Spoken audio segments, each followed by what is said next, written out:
कैलासवासी भाई नेरुरकर चषक राज्यस्तरीय खो खो क्रीडा स्पर्धा जी इचलकरंजीमध्ये गेले 3 दिवस त्या ठिकाणी चाललेली आहे। त्या स्पर्धेच्या निमित्तानं आज उपस्थित असणारे क्रीडा खात्याचे मंत्री दत्तामा भरणे, आपले सगळ्यांचे वडीलधारी कल्लप्पा दादा आवाडे, तसंच उपस्थित असणारे राजेंद्र पाटील यड्रावकर, डॉक्टर अशोकराव माने, राहुल आवाडे, आपले लोकप्रतिनिधी माजी आमदार राजेश पाटील, बाबासाहेब पाटील असुर्लेकर, तसंच हिरालाल सोनवणे, अमोल येडगे, महेंद्र पंडित, कार्तिकेयन एस, श्रीमती पल्लवी पाटील, राजन अरुणकर, सर्व उपस्थित असणारे वेगवेगळ्या जिल्ह्यातून आलेले माझे सगळे खेळाडू, पंच, आयोजन समितीचे सर्व सदस्य, कोच, सर्व संघ व्यवस्थापक, पत्रकार मित्र आणि क्रीडा रसिक बंधू भगिनींनो, तरुण मित्रांनो, खरं तर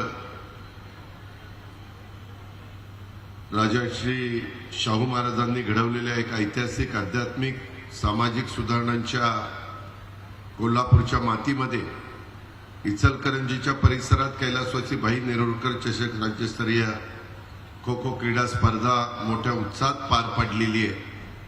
आता फायनल फक्त माझ्या मते राहिलेली आहे, तो म्हणजे आपला कोल्हापूर विरुद्ध मुंबई उपनगर। नाहीतर बहुतेक सगळे संघ यांनी आपला आपला क्रीडा नैपुण्य दाखवण्याचं काम केलेलं आहे।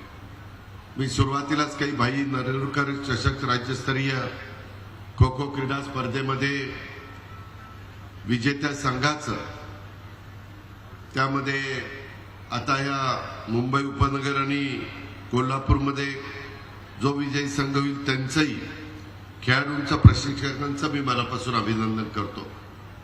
त्याचबरोबर या स्पर्धेमध्ये सहभागी झालेल्या सर्व संघाचे खेळाडू, प्रशिक्षक, मार्गदर्शक, सपोर्ट स्टाफ यांचं देखील मी अभिनंदन करतो।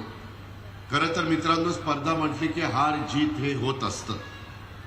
एक संघ जिंकतो, दुसरा हरतो, परंतु जिंकण्यात किंवा हरण्यात हा तुमचा सन्मान असला पाहिजे। स्पर्धेतल्या तुमच्या खेळात, तुमच्या सगळ्या खेळाडूंच्या वागण्यामध्ये खेळ आणि खेळाडू दोघांचाही गौरव वाढला पाहिजे आणि त्यासाठी आपली क्षमता पूर्णपणे पणाला लावून तुम्ही सगळ्यांनी खेळलं पाहिजे, अशी माझी आपल्याला विनंती आहे। खो खो हा वेगाचा, चपळतेचा अशा प्रकारचा खेळ आहे। या खेळाचं दर्जेदार दर्शन आपल्याकडनं या स्पर्धेच्या निमित्तानं माझ्या इचलकरंजीच्या परिसरातल्या क्रीडा रसिकांना मिळालं। सर्व खेळ संघाकडनं चमकदार कामगिरी करण्यात आली। प्रेक्षकांची, खो खो रसिकांची वाहवा देखील आपण गेले काही दिवस मिळवत आहे आणि या स्पर्धेच्या निमित्तानं आपली सर्वांनी खेळाडू वृत्ती जोपासली, त्याबद्दल देखील मला मनापासूनचं समाधान आहे। खो खो हा तसा बघितला तर आपल्या ह्या पारंपरिक खेळाला अधिक मोठ्या व्यासपीठावर नेणाऱ्या या राज्यस्तरीय स्पर्धेच्या आयोजनासाठी मी आयोजकांचं, या स्पर्धेला संजीवनी देणाऱ्या सर्व क्रीडाप्रेमी रसिकांचं, आमचा राहुल आवाडे आणि त्यांच्या सगळ्या टीमचं, आमच्या जिल्हाधिकारी आणि त्या सगळ्या अधिकाऱ्यांचं मी कौतुक करतो, त्यांना मनापासून अभिनंदन देतो। मित्रांनो, तुम्हाला किती लोकांना माहिती आहे मला माहित नाही, परंतु काही भाई नेरुरकर यांच्या नावाने होणाऱ्या या स्पर्धेला एक वेगळं आगळं महत्व आहे। त्यांनी स्वतः महाराष्ट्रात खो खोच्या विकासासाठी दिलेलं योगदान, जसं कबड्डीमध्ये कबड्डी महर्षी म्हणून बुवा साळवींचं नाव घेतलं जातं, तसं खो खोमध्ये भाई नेरुरकरांचं नाव घेतलं जातं आणि त्यांचं योगदान अतिशय अमूल्य अशा प्रकारचं आहे। त्यांची स्मृती आजही आपल्या हृदयात जिवंत आहे। त्यांचं कार्य पुढे नेण्याची जबाबदारी ही आपल्या सर्वांच्यावर आहे। या राज्यस्तरीय खो खो स्पर्धेच्या निमित्तानं मी स्वर्गीय भाई नेरुरकरांच्या कार्याचं कृतज्ञतापूर्वक स्मरण पण करतो। आपल्याला सर्वांच्या वतीनं अभिवादन देखील त्यांना आपल्या सर्वांच्या वतीनं करतो। कालच मी अर्थसंकल्प सादर केला, म्हणजे काल संपला आमचं अर्थसंकल्पीय अधिवेशन आणि या अधिवेशनात अर्थसंकल्प सादर करत असताना 7 लाख 20 कोटीचा अर्थसंकल्प मी सादर केला. त्यामध्ये राहुलनी सांगितलं तसं आपल्या भाई नेरुरकर चषक खो खो राज्यस्तरीय स्पर्धेला 1 कोटी जशी वाढ केली तसं आम्ही छत्रपती शिवाजी महाराज कबड्डी स्पर्धा, व्हॉलीबॉल स्पर्धा, स्वर्गीय खाशाबा जाधव चषक कुस्ती स्पर्धा ह्या सगळ्यांना पूर्वी 50 लाख होतं.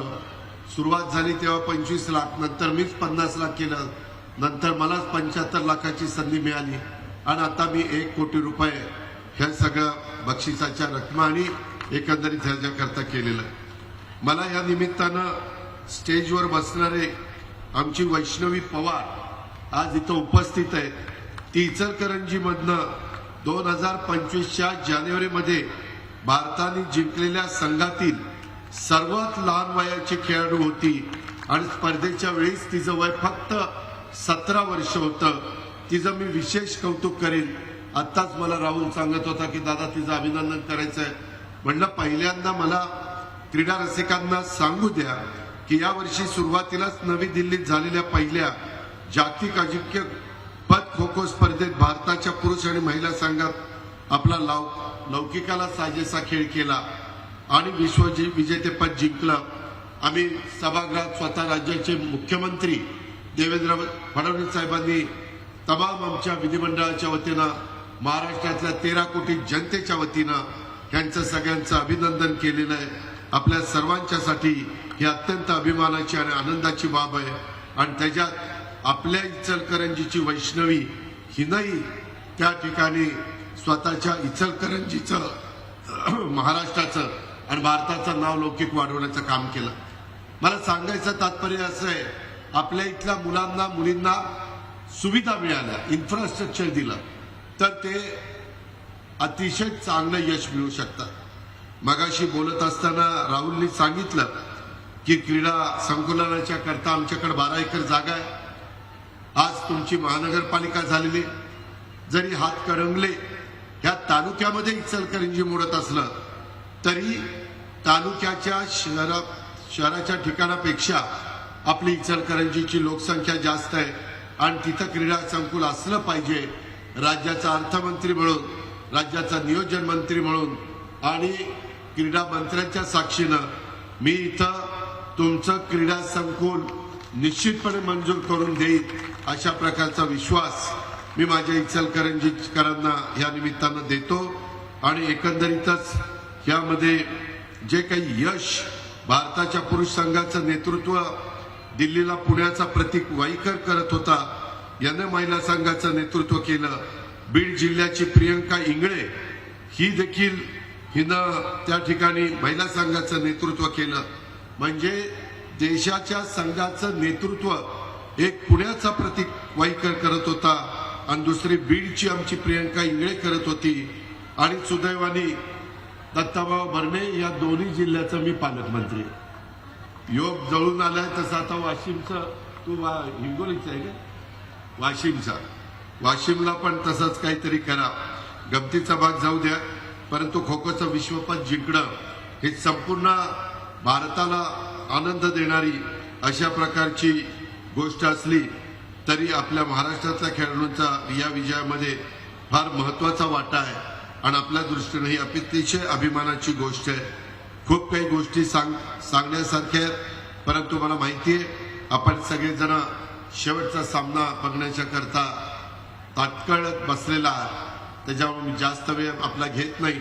आणि ज्यांनी बक्षिसं मिळवलेली आहेत त्याच्यातल्या पण काही टीमला ट्रेन पकडायची आहे, त्याच्यावर अधिक वेळ मी आपला न घेता राहुल आवाडेंना आणि कलेक्टर आणि त्यांच्या सगळ्या टीमला ज्यांनी या स्पर्धा, हे ग्राउंड आणि एकंदरीतच ही गॅलरी आणि क्रीडा रसिकांनी जो प्रतिसाद दिला त्यामुळे या स्पर्धा चांगल्या झाल्या, त्याबद्दल मी पुन्हा एकदा या स्पर्धेतल्या विजेत्यांचं, सहभागी खेळाडूंचं, या स्पर्धेच्या यशस्वी आयोजनासाठी गेले काही दिवस मनापासून मेहनत घेणाऱ्या सर्वच कार्यकर्त्यांचं मनपूर्वक अभिनंदन करतो. चला आपण सर्व मिळून खो खोच्या माध्यमातून महाराष्ट्र आणि भारताला जागतिक स्तरावर अधिक मोठं स्थान मिळवून देण्याच्या करता सगळेजण प्रयत्नशील राहूया अशा प्रकारची विनंती करतो आणि आपल्या सगळ्यांची रजा घेतो. जय हिंद, जय महाराष्ट्र. एबीपी माझा, उघडा डोळे बघा नीट.